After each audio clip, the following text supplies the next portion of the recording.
My experience is here from being a member of a panel member, so less experience as the previous speaker, as Tina. So it's on a consolidator grant, and that's from 2022. I think the biggest advice would be, well, what we normally should do and what we sometimes do not do. And by this, I mean that if you look at how ERC at whatever level, whether it's starting consolidator or advanced or even synergy or a concept of proof, I think the entire submission and also the evaluation, it is very much documented in the guidelines. So I saw a lot of questions that were asked, and some of them, I think they are particularly answered in the guidelines. So in that sense, what we usually should do is, well, read the instructions first before we are going to start. And what we sometimes do, and that is that we don't read it because we think we already know it, or we find it too complicated, or we are best given, let's say, directions when this is spoken, so like what we are doing now, or even watching or imitating, so learn from those that have already submitted and take advantage of their experience. In a sense, you could say, like, reading these guidelines, it can be like very tedious, and sometimes we find them like very too long or poorly written. But I think in the case of ERC, it's very much well explained. Also, as a panel, each time when the panel has met, in the end, we have a lot of suggestions for improvements that could be made when there are things that are not so clear. So in a sense, you could say that the guidelines, that's, I think, the first thing that you really need to do. And maybe I'm not telling you a lot of new things, but as they might say, we are going to apply for a grant, whatever it is. So then I think the very first thing that you need to do is indeed read and I'm not going to pronounce the F word, but read the manual. Because the manual explains in very detailed words, and also how the evaluation, how that works. So in a sense, if you don't comply and if you don't follow, let's say, these guidelines, you're making it for yourself a bit too, or even more difficult than it is that it already is. So in that sense, my biggest advice would be just to first read through and indeed look for what are the things that need to be filled in. And if things are not clear, then you should approach either your local contact point, your EU grant office, or obviously also just directly to the ERC. So they're very, very helpful in this particular context. As a panel member, so my experience is indeed, as already been explained a couple of times before, it's a kind of a three-stage process where the first step is, you could say, steps number 0. And this is when we as panel members that we are invited to evaluate remotely, so behind our own desk, all those proposals that are being assigned to us. And the task then at this stage 0 is that we need to write a so-called individual evaluation report. And also we need to, at that stage already, suggest some external reviewers.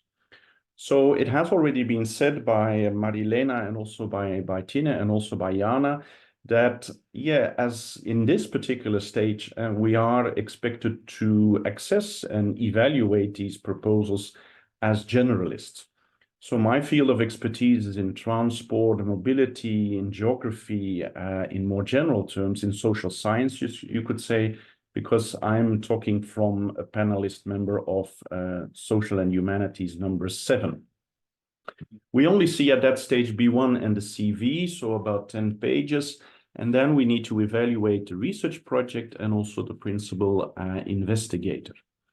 The way that we do this is that we grade both the research project and also the PI, and then there is a kind of a sum, that's just adding the two numbers. And to give you an idea is that each individual panel member, we read about 20 to 25 proposals. So my biggest advice would be put yourself in the position of a panel member. And it is surprising to see that there are a number of proposals that, they try to put in as much as information as possible. So not structuring it, not putting like keywords in bold, but just plain text, text, text, text. Well, you could say that you get pretty bored reading through that. And obviously we need to be professional. We need to read it, but as a kind of a kind of advice is, well, what would you do in that particular position? And it's much more easier if you have a proposal that is very clear from the start. You already immediately, as being said, your attention is grabbed. You want to learn more about that. It is very well structured. Maybe it also has a kind of a figure in it to explain it a bit more, so that there is a bit of, let's say, air being added to the proposal, and at least that you try to really convince the reader that what it is that you are submitting, that it is really interesting. And getting the attention, that I would say is, at least from a generalist point of view, a really important thing. If we go to the step 1, so then it means that we have the panel meetings in Brussels. So there we have the evaluations, everybody has submitted their individual evaluations. And then it is the task of the panel to obviously to go through all of these submitted proposals and to give a B, or C added to these the different proposals. So A meaning that that proposal will go to the interview, B meaning that you can resubmit, and then probably next year. Remember, this could probably largely be to a different panel. So it could well be that the chair of the panel remains the same, but that panel members also change. And if you got a C and you resubmit after 2 years, then it could be in part to a similar panel. Obviously, panel members again change, but there are some panel members that obviously are being asked again. A panel is about 15 people. Gender balance, different disciplines, and also different countries. So it's not just EU, they come from everywhere, and the panel members are being considered as lead specialists within their field. Every proposal, so the individual evaluation that was done by everybody in step 0, every proposal is being evaluated by at least 4 panel members, and in some cases even more. So then we got this grading between 0 and 5 for the proposal and the PI, and then we have a kind of a total score. Now, proposals are also sometimes read by other panel members. So panel members can be invited to review proposals from other panels, but then they use a kind of a different type of evaluation, a ranking. I will give you an example of this in a moment. Obviously, the ERC scientific officers, they also assign, let's say, from the amount of submissions in each panel, they assign a kind of a lead panel member. And that panel member then just introduces the project very briefly. What is it about, so that everybody remembers it? And also what are the scores? And then there is a kind of an open discussion. From my experience, this discussion is firstly among those panel members that have actually read in detail the proposal. It's a very open and fair discussion. It's really an open and fair discussion. And also other panel members that have not maybe read the entire proposal, they, at that time when the discussion is there, they look at the proposal, they look at the evaluations, and they could also intervene. They're a bit like a kind of a parliament. So they see that indeed things are going in a fair and straight direction. So if one panel member would like advocate a certain discipline because that would win for this particular discipline within the panel, then other panel members would say, well, are you not pushing it too far? And again, in my experience, this actually does not happen. There are no interventions from the external panel members, so they are not there, but we have their evaluation. And then you could say on average, the discussion time for each proposal is about like 15 minutes. The conclusion of that discussion is that it will lead to an A, B, and C, but also in a lot of cases, we have like an A minus, an A/B, a B plus. So these are the proposals that are, let's say, somewhere at the cutting edge, at the threshold. And these are then, in the end, being reevaluated, sometimes even rediscussed in order to see that indeed we are making a fair decision on each individual project.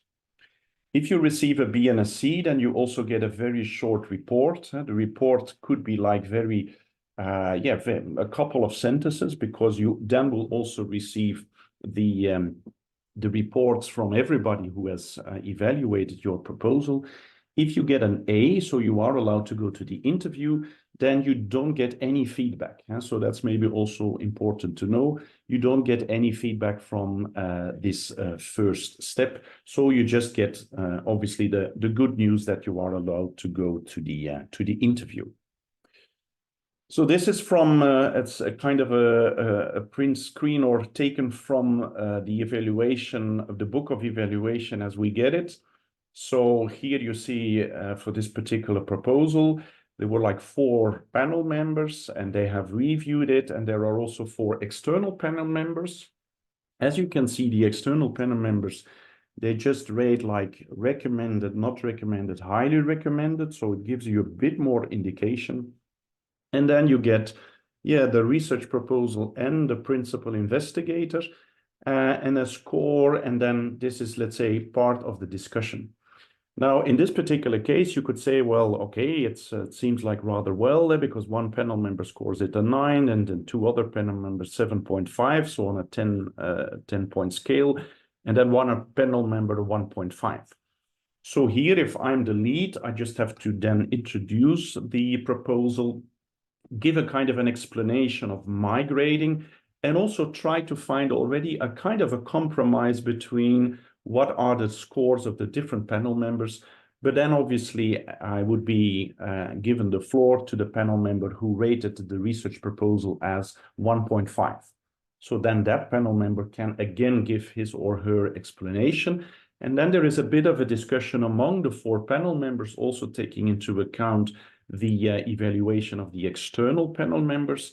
And then there is a kind of, what are we going to do? Will it be an A? Will it be a B? An A minus, a B plus? Will it be a C? And then it's the chair who will obviously be the moderator. So the chair will then say, well, I see this and that. So maybe I think here we are approaching towards maybe a B or an A. And then again, it's being discussed among the 4 panel members. So it's an open discussion. And it also means that even if you have the 1.5, that could be a panel member that is like very, very strong in terms of, let's say, well, the highest that I gave for the evaluation is like a 3.5. Obviously, the scale is between 0 and 5. And panel members, some are more lenient, some are more restricted. So they could also say, well, my 1.5 here, well, that was the lowest score that I gave over all the proposals I had to read. So in that sense, it could also mean that probably for this panel member, that proposal is not like the most liked one in his or her portfolio. Then obviously the last stage, and that's the one that we're all aiming for, is the step 2. Which is obviously, again, a panel meeting leading to the interview. And there we receive then the B2, the CV, and also the budget. And this is obviously only for the A proposals or the proposals that received an A. Here again, as panel member, we are then requested to write, again, our individual assessment, but then based on, obviously, all of the information.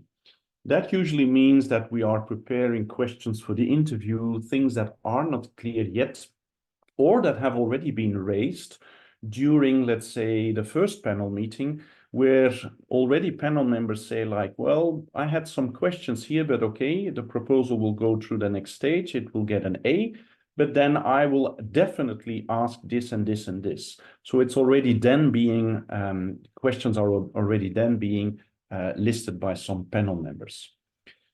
The panel also sets its own rules regarding the interview. So in our case, it's 30 minutes.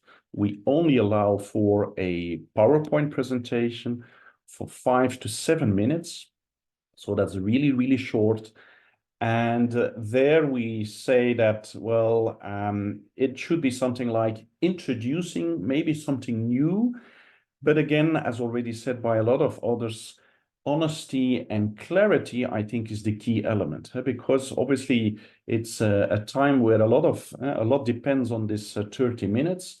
And we see that in some of the cases, because they're all A's, but there still needs to be made a kind of a selection.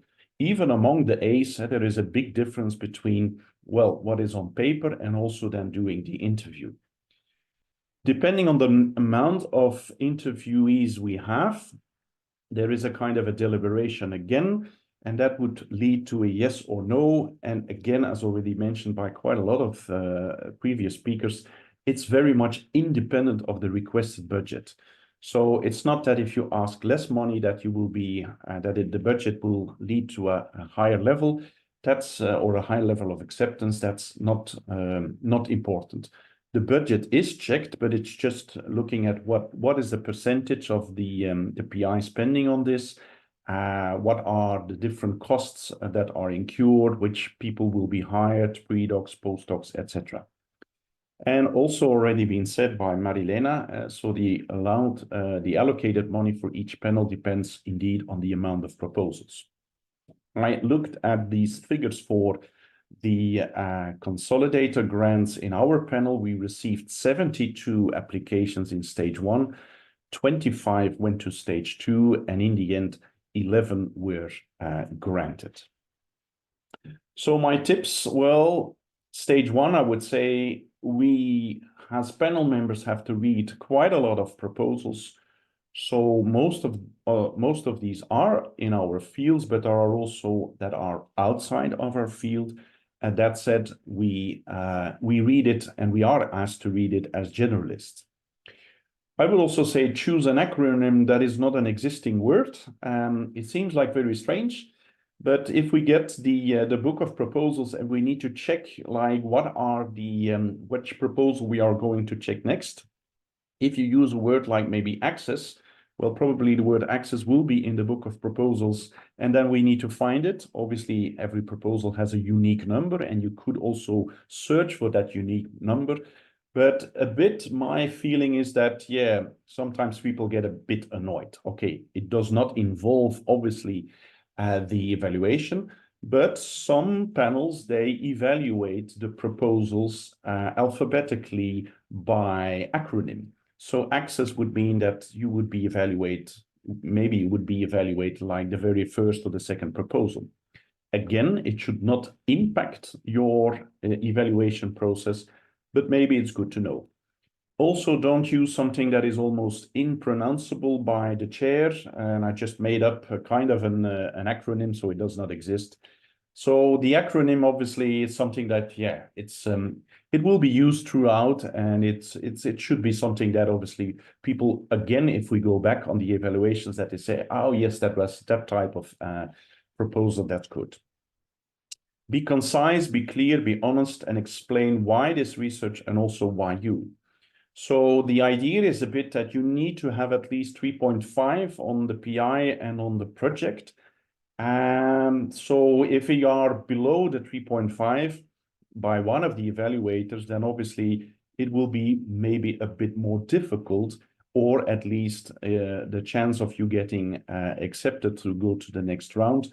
Yeah, it's not that it's just mathematically being done so, but obviously the numbers have some indication, clearly. In the panel that we had, it was still the idea of the high risk, high gain. But ERC has now left this idea, and indeed it needs to be groundbreaking, it needs to be novel. Also in the 2022, we saw that the PI, in terms of the evaluation, got a kind of an equal amount of scoring as the project. And remember, we have these two, the summation of these two. Again, now in the new rules, you could say that the project is the most important.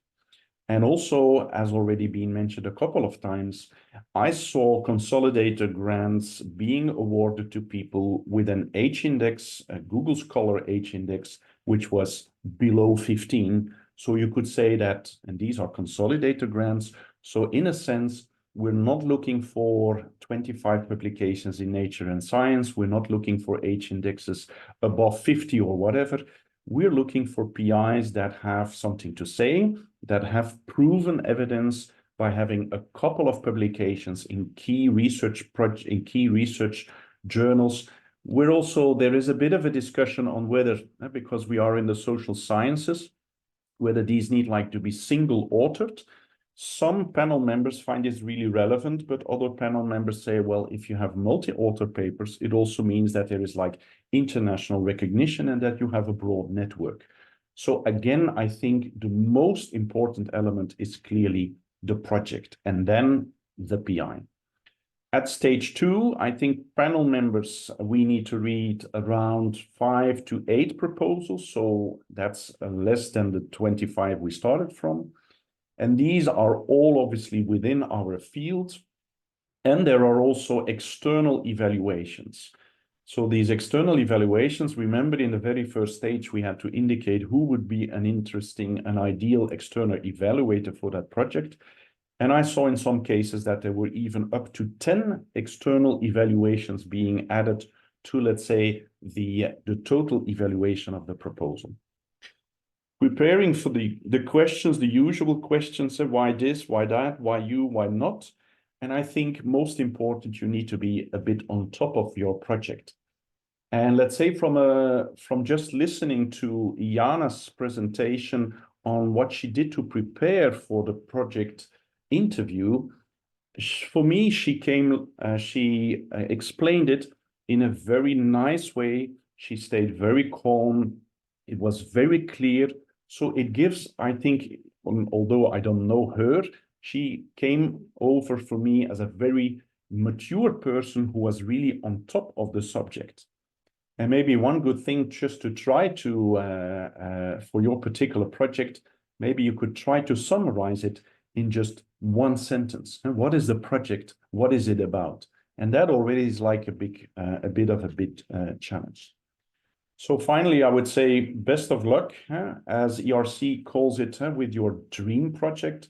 So in a sense, I hope that some of the recommendations, not by me, but by all speakers, will at least help you in preparing a solid proposal, and obviously wishing you the best of luck with getting it granted. So thanks a lot. Thank you very much for the presentation. We have received several questions from the audience with a couple of thumbs up. The first one is about independence. How is independence evaluated for starting grants? Is it only publications with or without PhD supervisor? Yeah, so I have no experience with evaluating the starting grants, but I know somebody who did. And indeed, independence is an important one. And I think it was already mentioned by Tina. In a sense, you should show that you could do the research independently. So in a sense, you need to break away from your supervisor. And then it helps maybe to also have a couple of publications where the supervisor is not included, or even when you have publications as sole author. Now, again, much depends obviously on the discipline. If you are in social sciences, it's totally different from natural sciences. But here again, I think it's worthwhile explaining, let's say, in the narrative of the PI, that you have, let's say, a couple of elements that really stands out as you being independent. So we are looking for, let's say, more or less a kind of the portfolio of the PI than just a listing of the publications. So if you, for instance, have developed a kind of a code in Python, or you have a really strong impact on education and developed a new method, that could also be something that is worthwhile. But the independence mainly is being considered as, well, moving away from, let's say, the supervisor, and also maybe moving away a bit from your previous research that you have done, so that you show a certain level of independence. Okay. And then on the interviews. So the nature of the questions that the panel members ask, are they purely scientific or technical or practical implementations, or a mix of all these topics? I think a mix of all these topics. And again, the interview stage, the lead panel member, who is, let's say, the real expert on the topic, that panel member will ask probably 2 or 3 questions, and then the others panel members that have read the proposal and that were assigned to that, they will intervene. We also have a kind of a quick, before the interview starts, a quick summation of what are we going to ask, also based on, let's say, our individual evaluation assessment on then the total proposal, because we had the B1 and then we now have the B2. So panel members could say, well, I think this proposal really, I have some doubts on the methodology, so we're going to really focus on the methodology. So in that sense, the questions will primarily go to methodology, but then it could well be during the interview that other things come up, and that people will also, and that panel members will also ask, a mix of questions in terms of technicalities, in terms of the novelty, in terms of why you chose certain directions for the research. Again, it's a kind of a bonfire of questions, and it's like at least 10, 15 questions could be asked. Also, I think in answering the questions, because a lot of questions are on the table by the panel, they really appreciate it if you also answer like really shortly. So this is the question, not like a yes and no, but yeah, and not like I'm going to repeat the question in order to rethink what I'm going to answer. I think you really need to be, so you choose this type of methodology, could you explain? And then you could say, well, yes, because I did previous research, yes, I saw that in another project or another recent paper, this was like really advancing the literature. That kind of, let's say, answer is, I think, much more easier and better to do so than maybe trying to explain like an existing method, because all of the panel members have read the proposal. So not making, let's say, your answer, as I'm doing now, not extending your answer in such a way that the panel members get a bit like, yeah, but we have like 10 more other questions. So keep it short. Okay, and then we go on to the final question. So this person really wants to get an ERC starting grant, but would also like to apply for an MSCA postdoctoral fellowship to be able to continue her project in case she doesn't get an ERC starting grant. And are there people in the MSCA and ERC panels overlapping? Would it be a red flag if they see I used a part of the ERC starting grant proposal for the MSCA postdoctoral fellowship proposal? I don't think so. I think obviously we know that the importance of the starting grant, because in some, if not most universities, and if I speak for Gent, in previous years, if you received the starting grant, it would also mean that you get a tenured position. So there is like a really strong a tendency, obviously, to want to have the proposal granted. I think here honesty is the most relevant answer. You could also indicate it, and obviously, if you are recirculating material from another proposal, then in a sense you should have the honesty to also to say it.